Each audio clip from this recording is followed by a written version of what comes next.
What is up, you guys? Welcome back to another one. If you are new to the channel, I am GoPony. I do new car, truck, SUV reviews on YouTube, and today we are in the brand new 2022 Mercedes-Benz GLC 300, courtesy of Mercedes-Benz of Hagerstown, of course, in Hagerstown, Maryland. For more information on their inventory, please feel free to check out the link in the description box below. And so I'm in this one today because there's actually a couple nice changes, more new standard features really for the 2022 GLC. Also, this is an extremely good looking SUV, and we got the AMG line package, so there's a bunch of added stuff with that as well, of course. But in this video, we will be testing out and going over everything about this one, from acceleration to braking, steering feel, ride quality, sound system, paddle shifters, all that fun stuff. So having said all of that, what do you guys say? Let's just go ahead and jump right into it. And as always, let's start with pricing. And so essentially there are two different configurations for the GLC. You got the GLC 300 rear wheel drive starting at $43,850, and then you have the 4MATIC permanent all-wheel drive starting at $45,850. But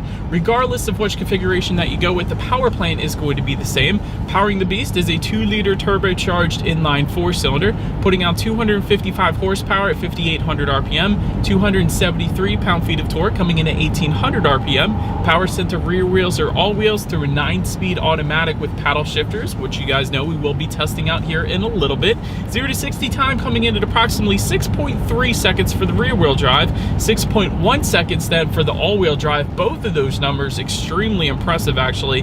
And MPG numbers coming in at 22 in the city, 27 highway for the rear wheel drive, 21 in the city, 28 on the highway for the all-wheel drive. It's kind of interesting, you get better highway MPGs in the all-wheel drive system here. But anyways, taking premium unleaded fuel. And so before we do any kind of fun paddle shifter or acceleration tests here in the GLC, I wanted to mention to you guys the drive modes. So there's a little button called Dynamic, stands for Dynamic Select. It's going to give you different drive modes, including individual, eco, comfort, sport, and sport plus, adjusting things like the shift points, the throttle response, steering sensitivity, and suspension settings. So now having got all of that out of the way, what do you guys say? Let's go ahead and find it straight away. Let's put the paddle shifters and acceleration here to the test at the same time, and let's see how quickly the paddle shifters react, and let's see how quickly we can get this one here up to speed. All right, let's put it in manual shift mode here, and first gear, here we go.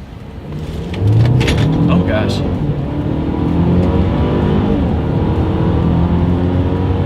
Okay, two things. It's dang freakishly quick for an SUV, I'll say that. Definitely not gonna have any issues with merging onto the highway. That was wonderful. And second thing, paddle shifters, I feel like they're always quick in Mercedes-Benz. Don't get me wrong, but they're a little bit quicker in maybe some of their cars and a lot of other vehicles. I feel like there was a little bit of a delay to the paddle shifters. It's not that bad. It's not like everyone's gonna be using the paddle shifters in an SUV anyway, so quite honestly, I'm not sure it really matters all that much. But I will say that acceleration, that was a beast of an acceleration, man. That was fun. Anyways, to go along with that acceleration, as always, braking is equally important. So up front, you will find 13.5-inch ventilated front discs. In the back, 12.6-inch solid rear discs. As far as that 60-0 stopping distance goes, it is going to come in at a very impressive 110 feet. Having said that, braking feel has been perfectly fine in my short test drive here today, so definitely no issues when it comes to the braking. Touching on suspension and handling, up front, you're going to get an independent 4-link front suspension. In the back, independent 5-arm multi-link rear suspension. As far as ride quality goes, again, it's been perfectly fine. Definitely no issues with the GLC soaking up Hagerstown's road imperfections here, so I'm definitely digging that. As far as steering feel goes, it is a very noticeable adjustment depending upon which drive mode that you put it in. And again, that individual driving mode actually allows you to tailor the settings to your own liking. So I would probably put it in that personally, because I like the heavier steering feel that sport mode gives, but then I don't necessarily need that crazy acceleration that sport mode gives all the time. So I would probably leave in a regular acceleration, but heavier steering feel in that individual driving mode. So that's what I personally would do, but I do love the steering feel in the sport driving mode, I'll say that. As far as cabin noise goes, I do have the air on right now, but quite honestly, we're going 60 miles per hour, and it's a pretty quiet cabin, I gotta be honest. I guess it's to be expected since we're in a Mercedes after all, but it is noticeably quieter than some of the other SUVs that I've recently tested, so well done Mercedes-Benz for that. Then touching on visibility, I can see 100% perfectly fine out the back, and typically with a kind of somewhat smaller SUV like like the GLC, really shouldn't have any issues there. So that is 100% on point. Rain sensing windshield wipers also come standard on the GLC. Gotta love that. Essentially what that is whenever this thing detects any kind of mist or rainfall, it's gonna automatically turn on these windshield wipers for you. So that's just one less thing you gotta worry about, kind of like automatic headlights. And there's an optional head-up display available for an additional $1,100 if you wanted to go that route. It's going to project your speed, speed limit, and safety features onto your windshield in case you wanted to have a little added visibility there. But that pretty much rounds out the performance segment of this review, guys. Let's now go ahead and take a look at the exterior of our brand new 2022 Mercedes-Benz GLC 300. All right, you guys, here she is, the new 2022 Mercedes-Benz GLC 300, finished in polar white, in case anyone was curious of our exterior color name. But let's go ahead and start up front on this one here. Dual horizontal aluminum trim accents through that front grille. That is going to be the standard configuration, but we don't have that today, and here's why. We actually have the AMG line package. It goes for $1,950. That gives you the traditional diamond block front grille, which looks dang good, but that is what you guys are currently looking at right now, of course. Also, we have another option. In the middle of it all, we have the illuminated star. That is a $500 option if you wanted to go that route. That looks dang good at night. I always notice that when I'm driving at night and I'm passing a Mercedes. Not all of them have it, but the ones that do, you can definitely notice it. It's pretty darn cool. But aluminum trim then found on the lower portion of that front bumper, unless you go with the AMG line package, and then it's going to be gloss black. To the sides, LED headlights with LED daytime running lights. It comes with the automatic feature, meaning when it starts to get dark at night, those headlights will turn on automatically for you then. But then one of the newly standard features for the 2022 GLC is going to be automatic high beams, meaning when it senses a vehicle coming in the opposite direction, it's going to dim those high beams back to low beams. Then when that vehicle is gone, it's going to automatically bump it back up to high beams. So again, one less thing you got to worry about. But that pretty much rounds out the front end of this one. Let's now go ahead and make our way to the side of the GLC. All right, so now since we are around to the side, satin aluminum roof rails do come standard. However, again, the AMG line package is going to turn that into gloss black, and that's going to be pretty much the universal theme for everything that I'm going to say when it comes to the exterior, at least. Satin chrome window surrounds, unless it's the AMG line, then it's gloss black. Rear privacy glass does come standard across the board. Taking a look at the side mirrors, they are body colored power adjustable side mirrors. They will be heated with LED integrated turn signals coming standard, and blind spot warning indicators as well, which is always a good thing. Taking a look down at the wheel configurations, 18-inch 5-spoke alloys is going to be the standard setup. 19-inch AMG twin 5-spoke alloys is currently the configuration that you guys are looking at right now, and that of course comes with the AMG line package. And then there are actually plenty of 19-inch and 20-inch wheel designs that are going to be available for some added personalization as well. But now let's go ahead and make our way to the back of this one. But now since we are around to the back, rear spoiler with an integrated brake light does come standard. Just below that, rear window wiper, LED taillights coming standard across the board as well. You do have the 4MATIC badging if the particular GLC that you end up going with is equipped. That's the all-wheel drive system, of course. And just below it all, you will find an extremely good-looking rear diffuser. Heck yeah, that's with the AMG line package, by the way, but that looks dang good. But then to the sides, integrated dual exhaust outlets with chrome tips. So having said that, I do believe you guys know what we have to do next. As always, here is that exhaust clip.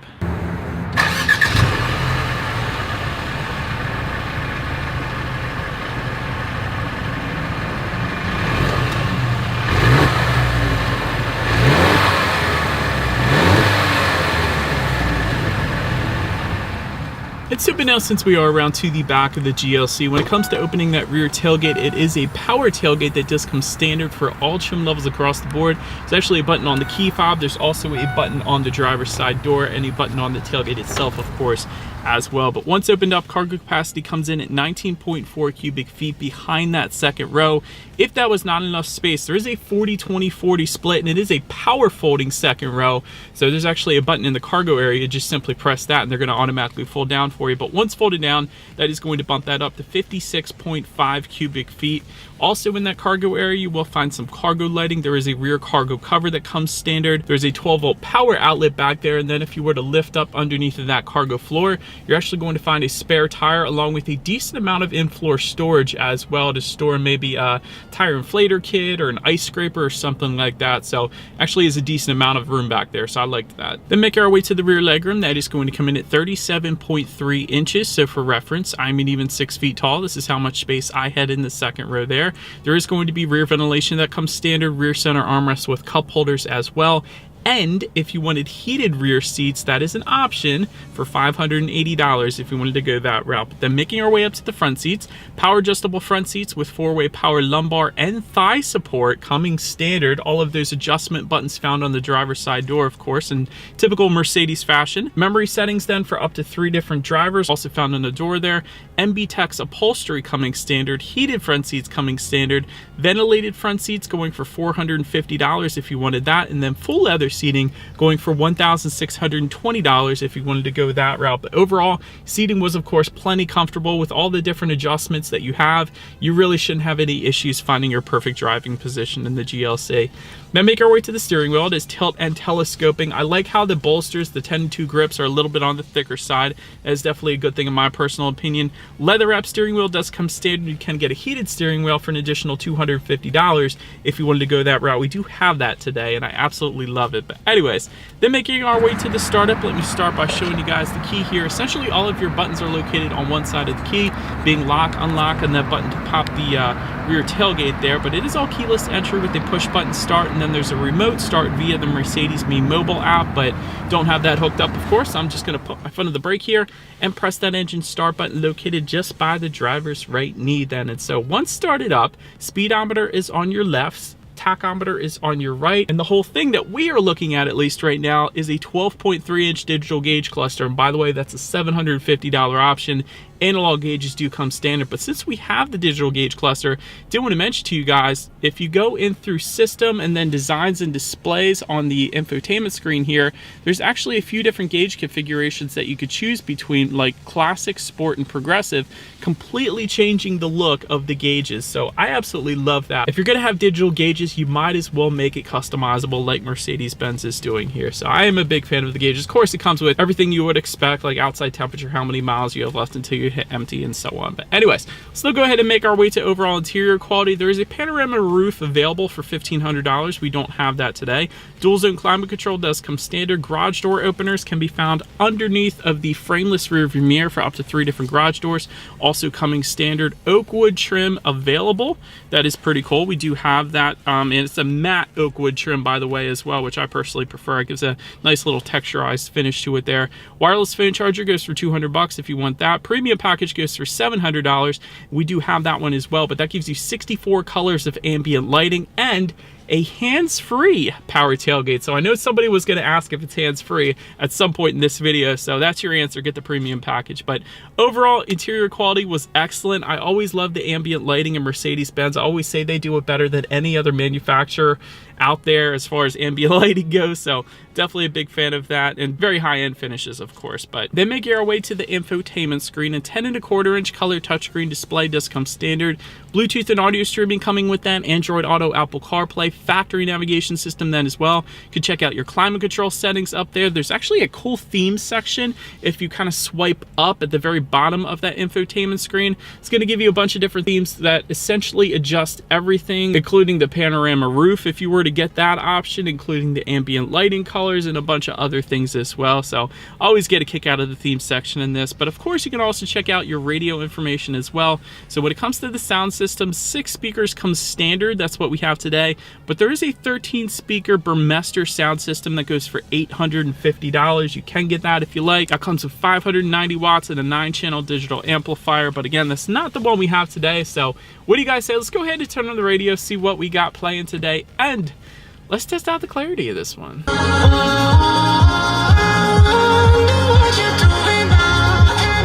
Alright, gotta be honest, you guys. I've said this in so many of my videos. I test so many 6-speaker sound systems. I've probably tested over 500 sound systems at this point. For 6 speakers, that's pretty darn good. There was a decent amount of bass. Clarity was pretty alright as well. I mean, it's definitely not going to be as good as the Burmester, but like I said, for 6 speakers, I personally would be fine with that. That was a pretty good sound system, if I'm being honest. But last thing I wanted to mention to you guys on the infotainment screen, of course, is when you do put this thing in reverse, you will find a rear view camera coming standard across the board. There is a surround view monitor available that goes for $600 if you wanted to go that route. And as always, that is going to lead us into safety. And so to start, the GLC is an IIHS top safety pick, which is excellent. Front side curtain airbags do come standard. Driver's knee airbag up front as well. In the back, you're going to have latch, aka lower anchors and tethers for children for the rear car seats, rear child door locks, tire pressure monitoring system, but also coming standard, Mercedes-Benz emergency call service, meaning if you get into an accident, they're going to automatically call you, see if you need an ambulance or the police or anything else, which I love. Blind spot assist with rear cross traffic alert, attention monitoring system, crosswind assist, which is something I still haven't seen on any other manufacturer. Correct me if I'm wrong in the comments, but kind of prevents you from swaying into the other lane when it's super windy out. So I love that feature. Parktronic with active parking assist as well. Then if you were to go with the driver assistance package, it goes for $1,700. That is going to give you adaptive cruise control, active steering assist, evasive steering assist, active brake assist with cross traffic function, automatic emergency braking, speed limit assist, lane keep assist, lane change assist, and route-based speed adaptation as well. So overall, when it comes to my final thoughts here, excellent styling, very quick acceleration. Honestly, I was impressed when it comes to the acceleration, a lot quicker than I thought it was going to be. Great braking as well. 60 to 0 in 110 feet is like sports car good, honestly. That's excellent. The best ambient lighting of any other manufacturer, in my personal opinion. As far as room for improvement goes, the safety features that I rambled off there, part of the driver assistance package, that should come standard. A lot of that does come standard on other brands like Honda and Toyota and non-luxury brands even. So Mercedes, if you're watching this, I would try to make that standard in the future. But quite honestly, that's really all I got. This is finished pretty darn good, but let me know what you guys think of the GLC in the comment section below. That is about it for this one, you guys. Thank you so much for watching. Feel free to follow me on social media at the bottom of the screen if you want to see what's coming next on the channel before it actually gets to YouTube. Be sure to hit the subscribe and the bell notification button if you're into new car reviews. That is what we do here on this channel after all. Do appreciate you guys watching more than you know, and I will see you guys all in the next video. Stay gold.